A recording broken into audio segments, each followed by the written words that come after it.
السلام علیکم ورحمۃ اللہ وبرکاتہ۔ امید کرتا ہوں آپ سبھی حضرات خیریت سے ہوں گے۔ اعوذ باللہ من الشیطان الرجیم، بسم اللہ الرحمن الرحیم۔ سورۃ العصر مکیۃ وہی 3 آیات۔ سورہ عصر جو ہے مکہ میں نازل ہوئی ہے اور اس کی 3 آیتیں ہیں۔ والعصر، قسم ہے عصر کی، ان الانسان لفی خسر، کہ مقرر انسان کیا ہے؟ خسارے میں ہے، کہ بے شک ان الانسان، کہ بے شک تمام انسان کیا ہے؟ خساروں میں ہے۔ الا الذین آمنوا وعملوا الصالحات وتواصوا بالحق، مگر یعنی کہ کن کے علاوہ؟ ان کے علاوہ، مگر مطلب ان کے علاوہ کہ جو لوگ کے یقین لائے اور کیے بھلے کام اور آپس میں تاکید کرتے رہے سچے دین کی، وتواصوا بالصبر، اور آپس میں تاکید کرتے رہے تحمل کی۔ ان کے علاوہ جتنے بھی انسان ہیں وہ سب کیا ہے؟ خسارے میں ہیں۔ خلاصہ تفسیر آسانی سے اس کو یہ سمجھ لیں کہ قسم ہے زمانے کی، والعصر کا مطلب کیا ہے؟ کہ قسم ہے عصر کی، یعنی قسم ہے زمانے کی۔ اب ان الانسان لفی خسر، جس کا میں نے 2 ترجمہ کیا ہے آپ کے سامنے، کہ مقرر انسان کیا ہے؟ خسارے میں ہے، کہ بے شک انسان، بے شک کیا ہے؟ تمام انسان خسارے میں ہیں، مگر کس کے علاوہ؟ ان لوگوں کے علاوہ، کہ جو لوگ کس پر؟ یعنی کہ جن لوگوں نے، جو لوگ ایمان لائے اور اچھے اعمال کیے، ٹھیک ہے، اور سچے دین کی آپس میں کیا ہے؟ تاکید بھی کرتے رہے ساتھ میں، اور دوسروں کو بھی کیا ہے؟ صبر کی بھی تاکید کرتے رہے۔ تو ان کے علاوہ جو بھی لوگ ہیں یہ منافع میں ہیں، یہ فائدے میں ہیں، باقی ان کے علاوہ جو ہے وہ خسارے کے اندر ہے، ٹھیک ہے۔ اب اس کی جو خاص فضیلت ہے سورۃ عصر کی، وہ بھی سمجھ لینا چاہیے ہمیں، کہ حضرت عبید اللہ ابن حسن فرماتے ہیں کہ رسول اللہ صلی اللہ علیہ وسلم کے صحابہ میں سے 2 شخص ایسے تھے کہ جب بھی وہ آپس میں ملتے تو اس وقت تک دونوں جدا نہ ہوتے جب تک کہ ان میں سے ایک کیا ہے؟ دوسرے کے سامنے سورہ والعصر کی تلاوت نہ کر لے۔ اور امام شافعی رحمۃ اللہ علیہ نے فرمایا کہ اگر لوگ کیا ہیں صرف سورۃ العصر جو ہے اسی میں اگر تدبر کر لیں تو یہی ان کے لیے کافی ہے۔ اگر اسی میں اگر وہ غور و فکر کر لے، سوچ لے، تو یہ ان کے لیے کافی ہے۔ کس کے لیے؟ دین اور دنیا دونوں کے لیے کافی ہے ان کے لیے، کیونکہ اس صورت میں اللہ تعالیٰ نے جو ہے نا زمانے کی قسم کھا کر فرمایا کہ نوع انسان کیا ہے؟ بڑے خسارے میں ہے۔ اللہ نے زمانے کی قسم کھائی ہے، کیا ہے کہ بھائی تمام انسان بڑے خسارے میں ہیں، اور اس خسارے سے جو مستثنا ہے، جو الگ ہے، وہ کیا ہے؟ وہ لوگ جو ہیں جو 4 چیزوں کے پابند ہوں، صرف وہی لوگ اس خسارے سے الگ ہیں۔ جن کا خسارہ نہیں ہے وہ 4 چیزوں کے پابند ہونے چاہیے۔ اب نمبر 1 کیا ہے؟ نمبر 1 ایمان، نمبر 2 عمل صالح، ٹھیک ہے، اور نمبر 3 کیا ہے؟ دوسروں کو حق کی نصیحت و وصیت، اور نمبر 4 پر کیا ہے؟ صبر کی وصیت۔ اب میں وصیت جو لفظ ہے اس کی تعبیر بھی کروں گا آپ کے سامنے، لیکن آگے پہلے ہم زمانے کے متعلق بات کریں گے، ٹھیک ہے، کہ دین و دنیا کے خسارے سے بچنے اور جو ہے نفع عظیم، یعنی کہ بہترین طریقے سے اگر ہم فائدہ حاصل کرنا چاہیں تو اس کا یہ قرآنی جو نسخہ ہے یہ 4 اجزاء سے مرکب ہے۔ اجزاء یعنی جز جو ہے اس چیز سے نکلی ہوئی چیز ہے، اس کو اجزاء کہا جاتا ہے، ٹھیک ہے، اس سے مرکب ہے، اس سے ملا ہوا ہے، ٹھیک ہے، جن میں سے 2 اجزاء جو کیا ہے وہ اپنی ذات کی اصلاح کے لیے، انسان کے خود کے لیے، اور 2 کیا ہے؟ 2 دوسرے کے جز کے، 2 دوسرے کے لیے، یعنی دوسرے مسلمانوں کی ہدایت و اصلاح سے متعلق ہے کہ نہیں؟ اب یہاں پہلی بات غور اس میں کرنا چاہیے اس مضمون کے اندر، کہ اس مضمون کے ساتھ زمانے کو کیا تعلق ہے، کہ اللہ نے قسم زمانے کی کھائی کہ قسم ہے مجھے زمانے کی؟ کوئی تو مناسبت، کوئی تو تعلق ہونا چاہیے نا، کیا وجہ کیا ہے آخرکار اس میں؟ تو اس میں جو عام حضرات جو مفسرین ہیں انہوں نے فرمایا ہے کہ انسان کے جو تمام حالات جو گزرتے ہیں اس کے اوپر، ٹھیک ہے، یعنی اس کے حرکات و سکنات، اعمال، اخلاق، جتنی بھی چیزیں انسان کے ساتھ ہوتی ہیں نا، سب زمانے کے اندر ہی تو ہوتے ہیں، زمانے سے باہر تو نہیں ہوں گے، سب زمانے کے اندر ہی ہوں گے۔ تو شاید اسی مناسبت کی وجہ سے کیا ہے، اب جو بھی ہے اس زمانے کے اندر، ظاہر سی بات ہے اسی مناسبت کی وجہ سے اللہ تعالیٰ نے کیا ہے زمانے کی قسم اختیار کی ہے۔ لیل و نہار جو بھی ہے سبھی زمانے کے اندر ہی شامل ہیں، ٹھیک ہے۔ اگر ہم اس کی اور تھوڑی سی وضاحت کریں مختصر طور پر، تو اس کی وضاحت ہلکی سی ایک یہ ہو جائے گی کہ انسان کا جو عمر ہے، عمر کا جو زمانہ ہوتا ہے نا انسان کی، 60 سال، 70 سال، 80 سال، جو بھی ایک زمانہ ہے انسان کی زندگی کا، اس کے سال ہوں، چاہے مہینے ہوں، چاہے دن اور رات ہوں، بلکہ اگر ہم منٹ اور گھنٹے کے اوپر بھی اگر ہم غور و فکر کریں تو اس کا کیا ہے، اس کا سرمایہ کیا ہے؟ اس کا سرمایہ سوائے وقت کے اور کچھ بھی نہیں ہے۔ انسان کا جو سرمایہ ہے وہ وقت ہی تو ہے اصل، ہے نا، جس کے ذریعے سے وہ دنیا اور آخرت کی چاہے وہ فائدہ حاصل کرنے کا کام کرے، چاہے وہ نقصان اٹھانے کا کام کرے، لیکن اس کے پاس جو اصل سرمایہ ہے وہ وقت ہے، ٹھیک ہے نہیں. اگر انسان صحیح کام کرے گا تو ظاہر سی بات ہے اس کے لیے اتنا فائدہ مند ثابت ہو جائے گا کہ وہ تصور بھی نہیں کر سکتا کہ اس کی ایک چھوٹی سی زندگی اس کے لیے کس قدر فائدہ مند ثابت ہو سکتی ہے. اور اگر وہی انسان عمر کے بعض اوقات کو اگر غلط کام میں لگا دے تو وہ انسان اس کے لیے اس قدر خسارے کا معاملہ ہو جائے گا اس کے لیے کہ وہ اس کا بھی تصور نہیں کر سکتا انسان. ٹھیک ہے کہ نہیں؟ کیونکہ اللہ تعالیٰ نے کیا ہے نا انسان کو جو ہے نا اس کی عمر کے ساتھ ایک عمر، ایک متعینہ مدت اللہ تعالیٰ نے ہر انسان کو دے کر دنیا کے اندر بھیجا ہے کہ تمہارے پاس یہ وقت ہے، تمہارے پاس یہ وقت ہے. اب اس کے اندر کیا ہے، اب اس انسان کو اب اس کو چاہیے، اب یہ جو کیا ہے ہمارے پاس وقت جو ہے نا یہ سب سے بڑا سرمایہ ہے. انسان کے ساتھ وقت سے بڑا سرمایہ کچھ بھی نہیں ہے، یعنی وقت سے بڑی پونجی کچھ بھی نہیں ہے انسان کے پاس اگر دیکھا جائے تو. ٹھیک ہے. اب ایک طریقے سے گویا کہ ہم تجارت میں لگ گئے، گویا کہ ہم کیا ہے اللہ تعالیٰ نے ہمیں وقت دے کر بھیجا، ہمیں تجارت میں لگا دیا. ٹھیک ہے. اب اس میں کیا ہے، اب ہماری ذمہ داری بنتی ہے کہ ہم عقل و شعور سے کام لیں اور اس سرمایہ کو خالص نفع بخش کاموں میں لگائیں. اس سرمایہ کو، اس پونجی کو کیا ہے جو وقت ہے ہماری، یہ پونجی جو ہے اس کو کیا ہے جتنا ہمارے فائدہ مند کام ہے اس کے اندر ہم لگائیں تو اس کے کیا ہے، اس کے فائدے کی کوئی حد رہے گی نہیں. جس طریقے سے میں نے آپ کو اس سے پہلے بتایا، اگر ہم نے اس کو کیا کرا، کسی نقصان دہ کام میں لگا دیا اس اپنے اس وقت کو، ٹھیک ہے، تو اس میں کیا ہوگا، اس میں ایک چیز کا نقصان تو ہمارا طے ہے کہ جو وقت ہمارا چلا گیا وہ تو چلا ہی گیا. دوسرا نقصان کیا ہو جائے گا اس کے اندر، جو رأس المال ہے یعنی جو ہماری پونجی ہے وہ بھی ضائع ہو گئی. وقت ہے چونکہ وہ تو وقت بھی گیا، تو وقت ہماری پونجی تو وقت ہی ہے وہ بھی ضائع ہو گئی. اور ساتھ میں کیا ہو گیا، وقت کے ساتھ ہم گناہ کے بھی کیا ہے ہمارے ساتھ، ہم نے گناہ کر لیا تو گویا کہ ہمارے اوپر ایک تو گناہ کا وبال آ گیا، دوسرا ہماری پونجی بھی ختم ہو گئی. یعنی ہم دو طریقے سے خسارے میں آ گئے اس کے اندر. اب اس میں کیا ہے، اب ظاہر سی بات ہے جب ہم گناہ کریں گے تو جتنی بھی جرائم ہیں وہ سب کیا ہے ہمارے اوپر عائد ہو جائیں گے. اب کسی نے کیا ہے اس سرمایہ کو، اب کوئی انسان یہ سوچے کہ ایک کام کرتا ہوں میں، نہ تو میں اس کو فائدے کے لیے استعمال کروں گا، نہ میں نقصان کے لیے استعمال کروں گا اس کو، بلکہ میں اس کو ایسے ہی چھوڑ دوں، اپنے وقت کو اس کو میں ایسے ہی چھوڑ دوں، تو یہ بھی خسارہ ہی ہے اس کا، یہ بھی تو نقصان ہی ہے اس کا، چونکہ اس کی پونجی تو جاتی رہی، اس کی پونجی تو نکلتی چلی گئی اس کے ہاتھ سے. اور خود قرآن کریم میں بھی اس بات کو، ایمان اور عمل صالح کو انسان کی تجارت کے الفاظ سے تعبیر کیا کہ یہ جو ایمان اور عمل صالح یعنی جو نیک عمل جو انسان کرتا ہے، نیک کام جو کرتا ہے، اس کو کیا ہے تجارت کے الفاظ سے اللہ نے قرآن کریم میں بھی تعبیر کیا. حدیث میں تو ہے یہ، ساتھ میں قرآن کریم میں بھی ہے کہ هل ادلکم علی تجارۃ تنجیکم من عذاب علیم. قرآن کریم اللہ نے فرما دیا خود. اور جب زمانہ عمر کیا ہے انسان کا سرمایہ ہو اور انسان خود اس کا تاجر ہو، ہے نا، تو عام حالات میں اس تاجر کا خسارہ ہونا تو اس لیے واضح ہے کہ اس مسکین کا سرمایہ کیا ہے، یعنی انسان کو مسکین اس لیے کہا گیا مفسرین نے کہ اس انسان کا جو مسکین جو ہے اس کا سرمایہ کوئی منجمد چیز تو ہے ہی نہیں، کوئی جمی ہوئی چیز تو ہے نہیں. یہ سرمایہ کیا ہے، ایسی چیز نہیں ہے کہ مطلب اگر اس کو کچھ دن رکھ دیا جائے اور رکھنے کے بعد پھر اگلے وقت میں کام میں لا سکے، ایسا کچھ وقت ہو ہی نہیں سکتا انسان کے ساتھ. بلکہ کیا ہے، یہ تو ایک سیال چیز ہے، سیال سرمایہ ہے، یعنی آپ استعمال کرو یا نہ کرو، اچھا کرو یا برا کرو، اس کو تو چلتے رہنا ہے.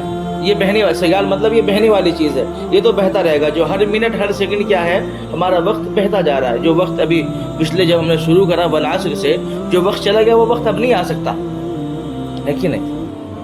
اسی لیے ایک بزرگ کا قول ہے کہ وہ برف بیچنے والے کی دکان پر گئے تو فرمایا انہوں نے کہ اس کی تجارت کو دیکھ کر مجھے سورۃ العصر کی تفسیر سمجھ میں آ گئی، برف بیچنے والے کی. اب وہ کس طریقے سے سمجھ میں آ گئی، کیونکہ اس کو پتہ ہے کہ اگر اس نے ذرا بھی غفلت سے کام لیا برف بیچنے والے نے تو اس کا جو سرمایہ ہے، جو اس کا برف پانی بن کر کیا ہے ضائع ہو جائے گا. اسی طریقے سے ہماری زندگی ہے، ہم نے ذرا سی بھی غفلت برتی تو وقت ضائع تو ہمارا ہو ہی رہا ہے. ٹھیک ہے. تو یہ وجہ ہے ایک کہ قرآن کریم کے اندر اللہ تعالیٰ نے قسم کس کی کھائی ہے، زمانے کی قسم کھائی ہے، یہ ایک وجہ ہے. ٹھیک ہے. اور اس لیے اللہ تعالیٰ نے انسان کو اس کے اوپر متوجہ کیا ہے کہ بھائی تم بچ جاؤ اس چیزوں سے، ان خساروں سے بچو. ٹھیک ہے. اب کہا ہے کہ اب اس سے بچنے کے لیے اللہ تعالیٰ نے کیا بتایا کہ بھائی 4 چیزیں تم کر لو. اگر 4 چیزیں تم کر لو گے تو انشاءاللہ تعالیٰ کیا ہے بھائی، اگر تم ان 4 چیزوں میں اپنے وقت کو لگا لو گے تو تمہارا وقت کیا ہے کامیاب ہو جائے گا. ٹھیک ہے. اب زمانے کی جو قسم کھائی ہے اللہ رب العزت نے، اس میں ایک مناسبت یہ بھی ہو سکتی ہے یا ایک حیثیت سے اس معاملے کو اگر ہم اس طریقے سے بھی سمجھنا چاہیں تو زمانہ کیا ہے ہر چیز کا شاہد ہوتا ہے نا، ہر چیز کا شاہد ہوتا ہے، ہر چیز کا گواہ ہوتا ہے زمانہ.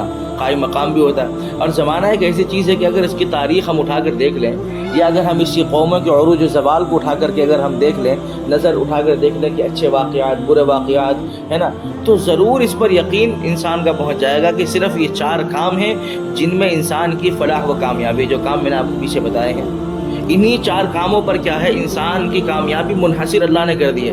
یعنی ایک حصار باندھ دیا ہے کہ اگر تم اس 4 کام کو کرو گے تو یہ دنیا کے اندر، اس دنیا تمہارے اندر، اس کے بعد والی جو زندگی ہے وہ تمہاری کامیابی کے ساتھ گزر جائے گی. ٹھیک ہے. اور اگر جو ان کو چھوڑ کر کے ہم دنیا کے پیچھے پڑیں گے تو دنیا بھی اس چیز کی تاریخ گواہ ہے، دنیا کی تاریخ، کہ کس طریقے سے انسان نے خسارہ اٹھایا اپنا، کیسی قومیں آئیں، کس طریقے سے ان کو اللہ نے جو ہے نا نیست و نابود کیا ہے نا.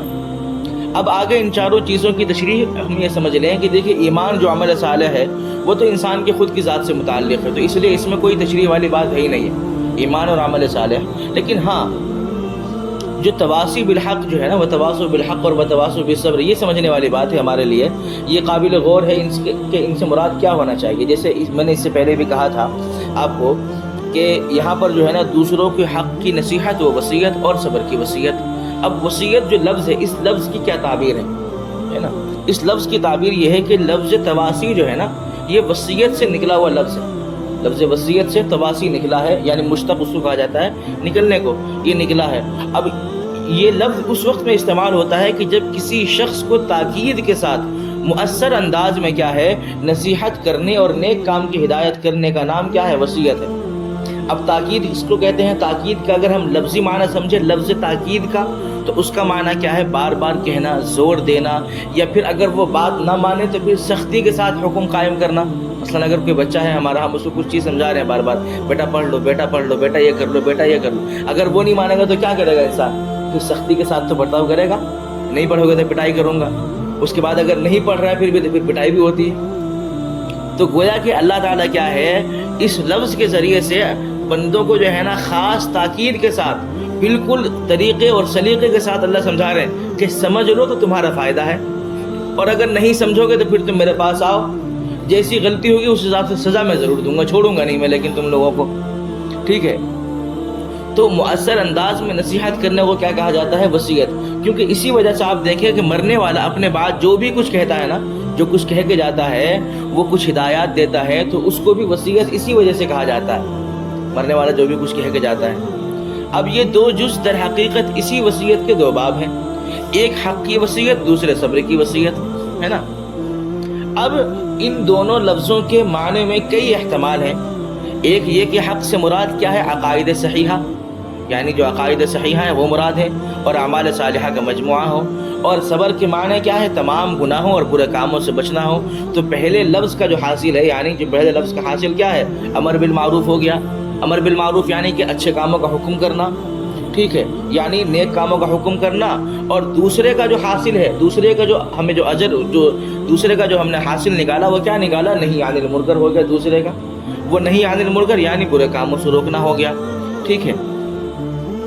اب اس مجموعے کا حاصل کیا ہے، پھر وہی ایمان اور عمل صالح جس کو خود اختیار کیا ہے، اس کی تاکید و نصیحت کیا ہے، دوسروں کو کرنا ہو گیا. اور ایک احتمال یہ ہے کہ حق سے مراد کیا ہے، اعتقادات حقہ لیے جائیں، اور صبر کے مفہوم میں تمام اعمال صالحہ کی پابندی ہو اور برے کاموں سے بچنا بھی ہو. کیونکہ لفظ صبر کے حقیقی معنی کیا ہے، حقیقی معنی جو ہے لفظ صبر کے وہ کیا ہے، روکنے اور پابند بنانے کے ہیں. کیوں کہتے ہیں بھائی صبر کرو صبر کرو، کیونکہ اپنے آپ کو اس چیز سے روکو، اپنے آپ کو پابند بناؤ اس چیز کو کہ بھائی ہمیں یہ چیز نہیں کرنا ہے، ہم اس چیز کے لائق، ہمیں اس کام کو اگر ہم کریں گے تو پھر ہمیں صبر کرنا ہے. صرف کیوں، ہمیں روکنا ہے اپنے آپ کو، ہمیں اپنے آپ کو پابند بنانا ہے. اسی وجہ سے کہتے ہیں صبر کرنے کو. اب اس پابندی میں کیا ہے، اعمال صالحہ بھی آ گیا اور گناہوں سے اجتناب بھی آ گیا. بھائی گناہوں سے بچنا ہے اور نیک اعمال کی طرف ہمیں نیک اعمال کرنا ہے. اور حافظ ابن تیمیہ رحمۃ اللہ علیہ نے اپنے کسی رسالے میں لکھا بھی تھا کہ انسان کو اب ایمان کیا ہے اور عمل صالح سے روکنے والی عادتاً 2 چیزیں ہوتی ہیں.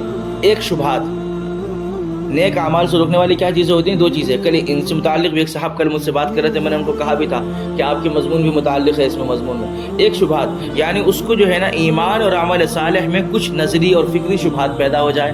اس انسان کو اس کو لگے کہ میں اگر نماز پڑھ رہا ہوں تو پتہ نہیں صحیح کر رہا ہوں یا نہیں، یہ کمی ہو گئی وہ کمی ہو گئی، اس طریقے کی شبہات پیدا ہو جائے. ایک تو یہ.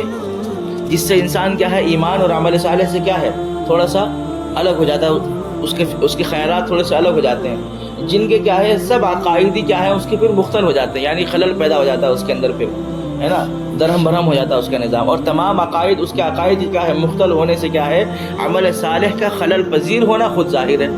ظاہر سی بات ہے جب اس کا ذہنی منتشر ہو گیا، ٹھیک ہے، اس کو سمجھ ہی میں نہیں آیا کہ مجھے کرنا کیا ہے اور یہ میرے ساتھ کیا چیز ہو گئی، تو پھر ظاہر سی بات ہے اس نے جو بھی نیک عمل کرنے کا اس کا ارادہ ہے اس کے اندر بھی خلل واقع ہو جائے گا خود بخود، ہے کہ نہیں۔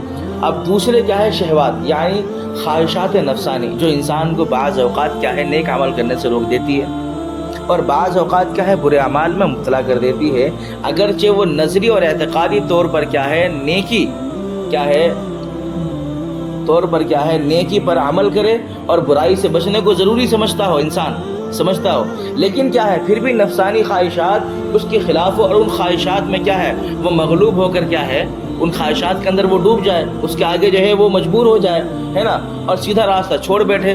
تو آیت مذکور میں کیا ہے جو ہے نا وتواصوا بالصبر وتواصوا بالحق جو ہے، اس میں آیت مذکور میں یہ ہے کہ وصیت حق سے مراد کیا ہے کہ شبہات کو دور کرے، اور وصیت صبر سے مراد یہ ہے کہ نفسانی خواہشات کو چھوڑ کر اچھے اعمال اختیار کرے۔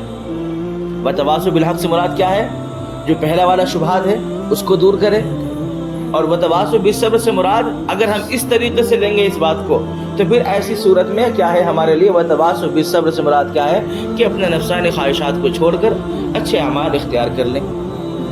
اب اس صورت نے مسلمانوں کی ایک بڑی ہدایت یہ دی کہ ان کا جو صرف اپنے عمل کو قرآن و سنت کے تابع کر لینا جتنا اہم اور ضروری ہے، اتنا ہی اہم یہ ہے کہ دوسرے مسلمانوں کو بھی ایمان اور عمل صالح کی طرف بلائے اور اس کی بھرپور کوشش کرنا چاہیے، ورنہ صرف اپنا عمل نجات کے لیے کافی نہ ہوگا، اپنا عمل نجات کے لیے کافی نہ ہوگا۔ اس صورت سے یہ بات واضح ہو گئی ہے، اس صورت کے ذریعے سے، کیونکہ اس میں جو چار چیزیں ہیں، اب خصوصی طور پر کیا ہے بھائی اپنے اہل و عیال ہو گئے، احباب ہو گئے، متعلقین ہو گئے، جن پر انسان کا بس چلتا ہے خصوصی طور پر، ٹھیک ہے، کہ بھائی ہم خود تو نماز پڑھ رہے ہیں، ہمارے خود تو اعمال الحمدللہ اچھے ہیں، لیکن ہمارے جو ہمارے متعلقین ہیں یا محبین ہیں محسنین ہیں جو بھی ہیں، ہے نا، ہم ان کو ان تمام چیزوں سے دور رکھ رہے ہیں، ہم سوچ رہے ہیں کہ ہم پڑھ لیے بس ہمارے لیے کافی ہے، وہ پڑھے یا نہ پڑھے ان سے ہمیں کوئی دخل نہیں ہے، نہیں، بلکہ اعمال سیئہ ان کے جو اعمال سیئہ ہیں ہمارے جو متعلقین کے، ان سے غفلت برتنا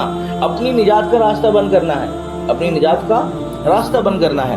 اگرچہ خود ہی کیسے ہی اعمال صالحہ کا پابند ہے، خود چاہے میں تہجد گزاروں، چاہے میری ایک دن کی بھی تہجد نہ چھوٹی ہو، لیکن اگر کوئی میرے متعلقین و احباب میں اگر کوئی ایسے شخص ہیں تو ان کے جو اگر کوئی برے اعمال ہیں، یعنی اگر وہ کسی کو کوئی کوتاہی ہے ان کے اندر اعمال صالحہ کے اندر، اور اگر میں کوشش نہ کروں جتنی مجھ سے ہو سکے، تو اب آج کے زمانے میں تو آدمی کوشش کیا ہے کہ زبان سے کوشش کر سکتا ہے، آدمی جنگ تو کرنے سے رہا آدمی آج کے زمانے میں، تو کم از کم زبان سے کوشش کر لینا میرے لیے ضروری ہے۔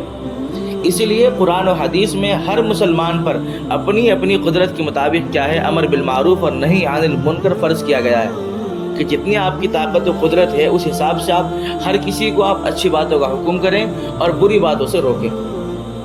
اسی وجہ سے اس معاملے میں عام مسلمان کیا بلکہ اکثر اگر آپ دیکھیں کہ بلکہ جو خاص تک بھی غفلت میں مبتلا ہے، خود ہی عمل کر لینے کو کیا ہے کافی سمجھتے ہیں، اولاد عیال کچھ بھی کرتے رہے اسی کوئی فکر ہی نہیں کرتا انسان۔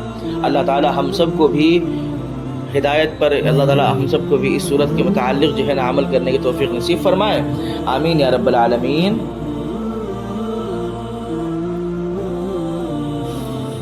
دعا کر لیں۔ اللهم صل على سيدنا ونبينا وحبيبنا وشفيعنا ومولانا محمد وبارك وسلم عليك ربنا وآتنا ما وعدتنا على رسلك ولا تخزنا يوم القيامة إنك لا تخلف الميعاد۔ یا اللہ یا رحمان یا رحیم ہم سب کے تمام گناہوں کو خطاؤں کو معاف فرما، یا غفور الرحیم ہم نے جو قرآن کریم کی سورۃ العصر کی تفسیر پڑھی ہے پروردگار عالم غفور الرحیم یا اللہ ہمیں اس کو سمجھنے کی توفیق عطا فرما، یا غفور الرحیم اس پر عمل کرنے کی توفیق نصیب فرما، غفور الرحیم ہم سب کو امر بالمعروف اور نہی عن المنکر کہ اللہ حکم کرنے کی توفیق عطا فرما، غفور الرحیم یا اللہ ہم تمام کو خود بھی اعمال صالحہ کرنے کی توفیق عطا فرما، غفور الرحیم یا اللہ دوسروں کو بھی پروردگار عالم یا اللہ ہمیں اعمال صالحہ کے توفیق، یا اللہ اعمال صالحہ کے متعلق یا اللہ ان کو بتانے کی بات کرنے کی توفیق عطا فرما، یا غفور الرحیم یا اللہ ہم تمام تمام کے معاملات کو درست فرما، ہر ایک حال پر رحم فرما۔